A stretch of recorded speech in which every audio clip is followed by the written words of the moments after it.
ഇപ്പോൾ മരണം 305 എന്ന വാർത്ത കൂടി വരുന്നു. നിലമ്പൂരിലെ മേപ്പാടി നിലമ്പൂരിൽ നിന്ന് ഒരു മൃതദേഹം കൂടി കണ്ടെത്തിയതോടെ ഈ ദുരന്തത്തിൽ മരിച്ചവരുടെ എണ്ണം 305 എന്ന വാർത്ത വരുന്നു. ഓരോ മിനിറ്റിലും നമ്മളെ ആശങ്കപ്പെടുന്ന വാർത്തകളാണ് ഈ മേഖലയിൽ നിന്ന് വന്നുകൊണ്ടിരിക്കുന്നത്. എന്തായാലും ഒറ്റപ്പെട്ടു പോയ ഒരു കുടുംബത്തിലെ 6ഓളം ആൾക്കാരെ കണ്ടെത്തി.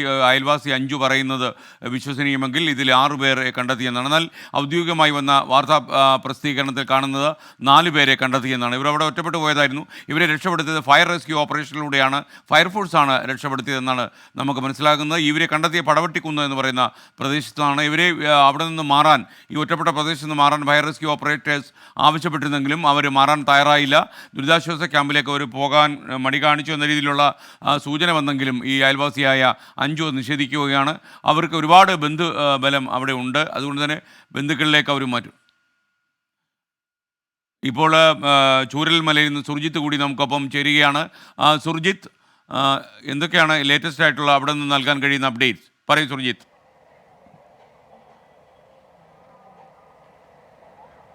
ഒരു മൃതദേഹം കൂടി അല്പസമയം മുമ്പ് ഈ പുഴയിൽ നിന്ന് കണ്ടെടുത്തിട്ടുണ്ട്. ഇവിടെ വ്യാപകമായ രീതിയിലുള്ള തിരച്ചിലാണ് നടന്നുകൊണ്ടിരിക്കുന്നത്. ഒരു മൃതദേഹത്തിന് പുറമെ മറ്റൊരു മൃതദേഹം കൂടി, അങ്ങനെ 2 മൃതദേഹങ്ങളാണ് ഈ പുഴയിൽ നിന്ന് അല്പസമയം മുമ്പ് കണ്ടെടുക്കാൻ കഴിഞ്ഞിട്ടുള്ളത്.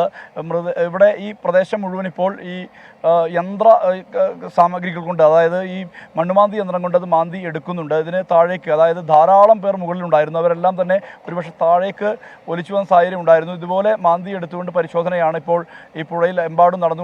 ധാരാളം ഈ മണ്ണുമാന്തി യന്ത്രങ്ങൾ എത്തിച്ചിട്ടുണ്ട്. ഈ പടവെട്ടി മാത്രമല്ല, ഒറ്റപ്പെട്ട ധാരാളം പ്രദേശങ്ങൾ ഈ ചൂരൽമലയ്ക്ക് സമീപത്തായി ഉണ്ട്. മുണ്ടക്കൈക്കും ചൂരൽമലയ്ക്കും ഇടയിൽ ഈ പുഴ ഉരുൾപൊട്ടി ഒഴുകിയ പ്രദേശം എന്ന് പറയുന്നത് ചെങ്കുത്തായ പല മലനിരകളുടെയും ഇടയിലുള്ള പ്രദേശമാണ്. അതിൻ്റെ ഭൂമിശാസ്ത്രം അങ്ങനെയാണ്. ധാരാളം തേയിലത്തോട്ടങ്ങൾ, മറ്റ് ഏലത്തോട്ടങ്ങൾ, വനമേഖല, ഇതെല്ലാം തന്നെ നിറഞ്ഞു നിൽക്കുന്ന ഒരു പ്രദേശമാണിത്. ഇതിൻ്റെ പല ഭാഗങ്ങളിലും ആളുകൾ, വീടുകളുണ്ട്, കുടുംബങ്ങളുണ്ട്. ഒരുപക്ഷെ റോഡ് ആക്സസ് ഇല്ലാത്ത, നടന്നു പോകാവുന്ന വീടുകളുമുണ്ട്.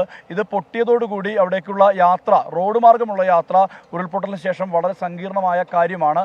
അതായത് അതുകൊണ്ട് തന്നെ ഏറെ ഈ മലനിരകൾ നടന്ന് കുന്നിറങ്ങിയും കയറിയും വേണം ആ മേഖലയിലേക്കെല്ലാം തന്നെ എത്തിപ്പെടാൻ. പല സൈനിക സംവിധാനങ്ങളും ഇത്തരത്തിൽ ആളുകളെ മുഴുവൻ റെസ്ക്യൂ ചെയ്യുന്ന നടപടി തുടരുകയാണ്. പല ഭാഗങ്ങളിലും ഇത്തരത്തിൽ ആളുകൾ ഒറ്റപ്പെട്ടു പോയ അനുഭവം ഉണ്ട് എന്നുള്ളതാണ് വ്യക്തമാവുന്നത്. എന്തായാലും ആ നടപടി ഇവിടെ സജീവമായ രീതിയിൽ തന്നെ പുരോഗമിക്കുന്നുണ്ട്. മാത്രമല്ല, ധാരാളം ഈ ചോലനായ്ക്ക, കാട്ടുനായ്ക്ക വിഭാഗത്തിൽപ്പെട്ട ആദിവാസി വിഭാഗങ്ങളുണ്ട്. അവർ പലപ്പോഴും ഈ ചോലനായ്ക്ക വിഭാഗം ഒരിക്കലും ഈ പുറംലോകവുമായി ബന്ധമില്ലാത്ത ഗോത്ര വിഭാഗമാണ്, പ്രാക്തന ഗോത്ര വിഭാഗമാണ്.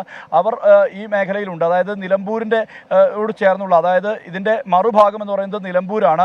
ആ വനമേഖലയോട് ചേർന്നെല്ലാം തന്നെ ഇത്തരം വിഭാഗങ്ങളുണ്ട്. അവരെല്ലാം തന്നെ ഗുഹകളിൽ മറ്റും കഴിയുന്ന ആളുകളാണ്. ഈ ഉരുൾപൊട്ടലിന് ശേഷം അവരെയൊന്നും പൂർണ്ണമായും പുറത്തേക്ക് ഇറക്കിക്കൊണ്ടുവരാൻ കഴിയാത്ത ഒരു സാഹചര്യമുണ്ട്. ഇങ്ങനെ ഒറ്റപ്പെട്ടു പോയ ധാരാളം കുടുംബങ്ങൾ ഈ മലനിരകളുടെ ഭാഗമായി നിലനിൽക്കുന്നുണ്ട്. അവരെല്ലാം തന്നെ മാറ്റാനുള്ള ശ്രമമാണിപ്പോൾ സൈന്യത്തിൻ്റെ ഭാഗത്തു നിന്നും, ഒപ്പം തന്നെ NDRF-ഉം ഫയർഫോഴ്സും ഉൾപ്പെടെയുള്ള സംവിധാനങ്ങളുടെ ഭാഗത്തു നിന്നും നടന്നുകൊണ്ടിരിക്കുന്നത്.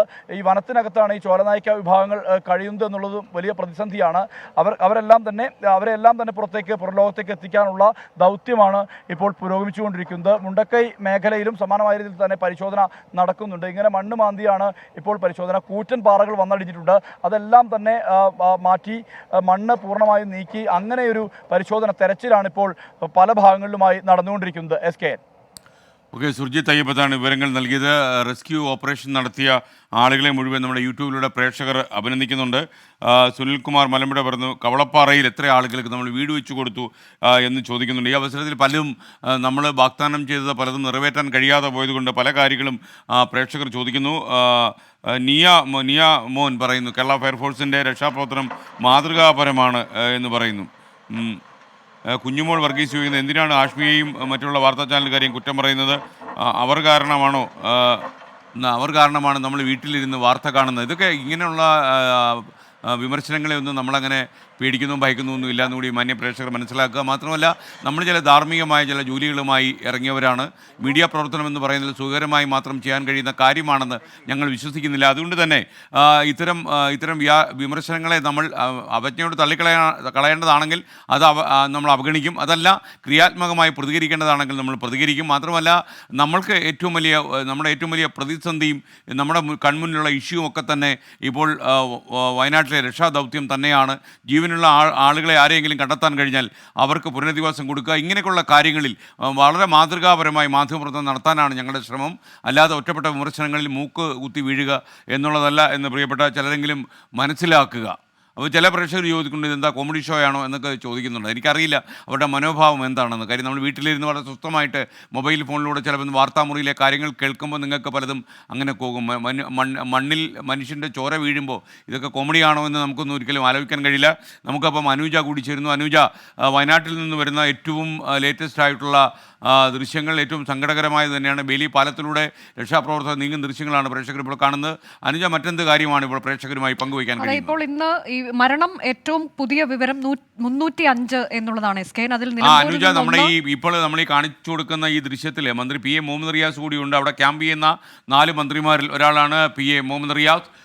അദ്ദേഹം എങ്ങോട്ടാണ് യാത്ര ചെയ്യുന്നതെന്ന് എനിക്കറിയില്ല. അല്പ നിമിഷങ്ങൾക്കകം നമുക്കത് അറിയാൻ കഴിയും. നമുക്കൊപ്പം അനുജ ചേരുന്നു.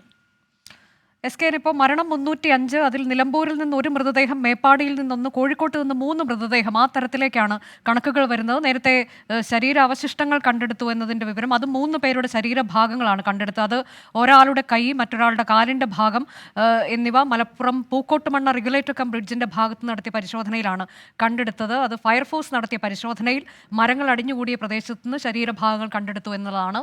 ഇപ്പോൾ ഇന്നലെ തന്നെ സൈന്യം നൽകിയ വിവരം, ഇനി ജീവനോടെ ആരും ഈ ഉരുൾപൊട്ടൽ പെട്ടവർ അവശേഷിക്കാൻ സാധ്യതയില്ല എന്നുള്ളതാണ്. അത് അങ്ങനെ തന്നെയാണ് എന്ന് കരുതണം.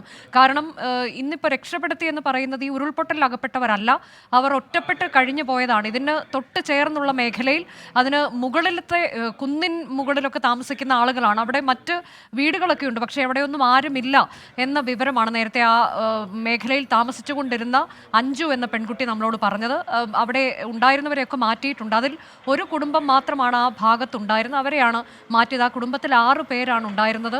ജോൺ, ജോമോൾ, ക്രിസ്റ്റി എന്നൊക്കെയുള്ളതാണ് ആ കുടുംബത്തിലുള്ളവരുടെ പേരുകൾ.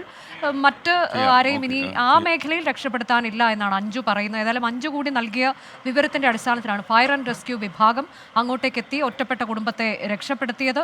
പക്ഷേ മണ്ണിനടിയിലൊക്കെ ഇനിയും ഉള്ള ആളുകൾ, അത് മൃതദേഹം, അതിനുള്ള തെരച്ചിൽ 6 സോണുകളായി തിരിച്ചുകൊണ്ടുള്ള തെരച്ചിലാണ് ഇപ്പോൾ നാവികസേനയും കോസ്റ്റ് ഗാർഡും സൈന്യവും ഒക്കെ നടത്തിക്കൊണ്ടിരിക്കുന്നത്. ഇപ്പോൾ നേരത്തെ രക്ഷാപ്രവർത്തനത്തിൽ നമ്മൾ എത്രത്തോളം ദുഷ്കരമായ രീതിയിലാണ് രക്ഷാപ്രവർത്തനം നടത്തുന്നത് എന്ന് നമ്മൾ കണ്ടതാണ്. ബെയിലി പാലം പണി പൂർത്തിയാക്കിയതും ഈ രക്ഷാപ്രവർത്തനത്തിന് വേഗം കൂട്ടിയിട്ടുണ്ട്. ഇന്നലെ വൈകുന്നേരത്തോടെയാണ് പാലം പണി പൂർത്തിയായത്. അവിടെ മന്ത്രിമാരുടെ സംഘം രക്ഷാപ്രവർത്തനത്തിന് നേതൃത്വം നൽകുന്നുണ്ട്, ഈ ദൗത്യത്തിന് നേതൃത്വം നൽകുന്നുണ്ട്. ആ തരത്തിലേക്ക് ഹാഷ്മി, ഇപ്പോൾ എനിക്ക് തോന്നുന്നു സൈന്യം കഴിഞ്ഞ ദിവസം പറഞ്ഞത് ഇനിയും ജീവനോടെ ആരും അവിടെ ഉണ്ടാകാൻ ഇടയില്ല എന്നുള്ളതാണ്. അത് അങ്ങനെ തന്നെയാണ് എന്ന് കരുതേണ്ടി വരും. ഈ 4 ദിവസം പിന്നിടുമ്പോൾ നമ്മൾ ഇനി ആ തരത്തിലേക്കൊരു പ്രതീക്ഷ വയ്ക്കണമെന്ന് എനിക്ക് തോന്നുന്നില്ല. പക്ഷെ അപ്പോഴും ഇങ്ങനെ ഒറ്റപ്പെട്ട് കിടക്കുന്നവർ, നേരത്തെ സുർജിത്ത് പറഞ്ഞതുപോലെ വനത്തിനുള്ളിലൊക്കെ കഴിയുന്നവർ, അതുപോലെ ആദിവാസി കുടുംബങ്ങൾ, അങ്ങനെയൊക്കെയുള്ളവരെ പല ഇടങ്ങളിൽ അവരുണ്ട് എന്നൊക്കെയുള്ള സൂചനകളുണ്ട്. അങ്ങനെയുള്ളവരെയൊക്കെ രക്ഷപ്പെടുത്തുക എന്നുള്ളതും ആ ഒരു ദൗത്യം കൂടി ഇതിനോടകം തന്നെ പുരോഗമിച്ചു കഴിഞ്ഞിട്ടുണ്ട്. ഉറപ്പായും അനുജ, ഇപ്പോൾ ഈ സാഹചര്യം, ഇതല്ലാത്തൊരു സാഹചര്യം സാധാരണ അതിനെ പറയുന്നത് ഇവാക്വേഷൻ എന്ന വാക്കാണ്, ഒഴിപ്പിക്കൽ എന്ന വാക്കാണ്. പക്ഷേ ഈ ഘട്ടത്തിൽ അതിനെയും വിളിക്കേണ്ടത് റെസ്ക്യൂ എന്ന് തന്നെയാണെന്ന് തോന്നുന്നു. കാര്യം അതും ഒരു റെസ്ക്യൂ ആണ്. കാര്യം ആ മേഖല മൊത്തം ഇല്ലാതായി കിടക്കുന്നു. അവിടെ ഫോൺ വിളിക്കാൻ കറണ്ട് കണക്ഷൻ ഒന്നുമില്ല, അവർക്ക് ഭക്ഷണം കിട്ടുന്നുണ്ടോ എന്ന് അറിയില്ല, എന്താണ് അവസ്ഥ എന്നൊന്നും നമുക്കറിയില്ല. അപ്പോൾ ആ മേഖലകളിൽ ഇപ്പോഴും ആളുകൾ ജീവനോടെ ഉണ്ട് എന്ന് പറഞ്ഞാൽ വീടുകളിലാണെങ്കിൽ കൂടിയും ഒറ്റപ്പെട്ട് കിടക്കുകയാണെങ്കിൽ കൂടിയും അവരെയും കണ്ടെത്തി പുറത്തേക്ക് എത്തിക്കുക എന്നുള്ളത് അതിപ്രധാനമാണ്. നമ്മൾ മണ്ണിനടിയിൽ മൃതദേഹങ്ങൾ തിരയുന്നു, ശരിയാണ്, അത് വലിയ സങ്കടകരമാണ്. മാത്രമല്ല ആ മരണസംഖ്യ 305 എന്നതിലേക്ക് ഉയരുന്നുണ്ട്. അതുകൊണ്ടാണ് മരണം 305 എന്ന് പറയുന്ന വല്ലാത്ത കണക്കിൽ നമ്മൾ സങ്കടപ്പെട്ട് ഈ ദിവസങ്ങളിൽ നമ്മൾ സംസാരിക്കുന്ന അത്രയും മൃതദേഹങ്ങളെക്കുറിച്ച് ആയതുകൊണ്ടാണ് പെട്ടെന്ന് നമ്മുടെ ബ്രേക്കിംഗ് ഗ്രൂപ്പിൽ അലക്സ് റാം മുഹമ്മദ് ആർമിയുടെ അപ്ഡേറ്റ് 4 പേരെ ജീവനോടെ കണ്ടെത്തി എന്നുള്ള ഫൗണ്ട് അലൈവ് എന്ന ആർമിയുടെ വാർത്താക്കുറിപ്പ് കാണുമ്പോൾ ഉണ്ടാകുന്ന സന്തോഷത്തിന് അതിരുകളില്ലാത്ത വലിയ ആവേശമൊക്കെ തോന്നിയ ഒരു ദുരന്ത വാർത്ത നിൽക്കുമ്പോൾ റിപ്പോർട്ട് ചെയ്യുമ്പോൾ അത്ര ആവശ്യം വരാൻ പാടുണ്ടോ എന്ന് എനിക്കറിയില്ല. പക്ഷേ ആ ബ്രേക്കിംഗ് കാണുമ്പോൾ ഉണ്ടായ സന്തോഷത്തിന് അതിരുകളില്ല.